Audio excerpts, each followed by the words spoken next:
Attack వచ్చి నాకు ఆరోగ్యశ్రీలో జగన్మోహన్ రెడ్డి గారు హయాంలో నాకు ఆపరేషన్ జరిగిందండి. 2,30,000 ఇచ్చారు నాకు.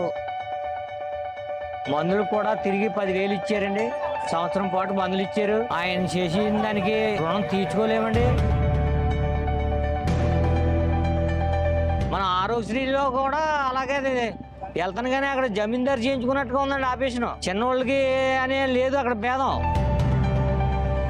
డ్వాక్రా రుణమాఫీ పడిందండి. మా మిస్సెస్ గారికి వికలాంగుకి పెన్షన్ 3,000 వస్తుందండి. నేను టైలరింగ్ చేస్తానండి, 10,000 రూపాయలు పడుతున్నాయి మాకు. దాంతోనే జీవనాపది వెళ్తుందండి. జగన్మోహన్ రెడ్డి గారి పథకాలన్నీ కూడా కరెక్ట్ గా ఇంటికి చేరుతున్నాయండి అన్న టయానికి. చంద్రబాబు నాయుడు చేస్తానంటాడండి. చంద్రబాబు నాయుడు చేసి ఏమీ ఇక్కడ నమ్మకం లేదు. ఆయన ఇది వరకు హామీలు ఇచ్చాడు. ఆ 10 హామీలు ఒక్క హామీ లేదండి. దానికి తోడేమో పవన్ కళ్యాణ్ గారిని వేసుకున్నాడండి. ఈ నమ్మక జగన్ గారి పాపం తిరుగుతున్నాడు అంతే. ఆయన పార్టీ ఆయన ఇంటికి కూర్చుంటే వచ్చేద్దండి. అయితే ఆయన కష్టపడుతున్నాడు, ప్రజల కోసమే కష్టపడుతున్నాడండి. ఆయన దేనికైనా సిద్ధం. మళ్ళీ జగన్ గారే సీఎం రావాలి. ఇప్పుడే కదండి, ఎప్పుడు ఆయనే రావాలి. ఆయన ఓటమన్నది నేను చూడండి. నేను బతుకున్నంతకాలం అదే.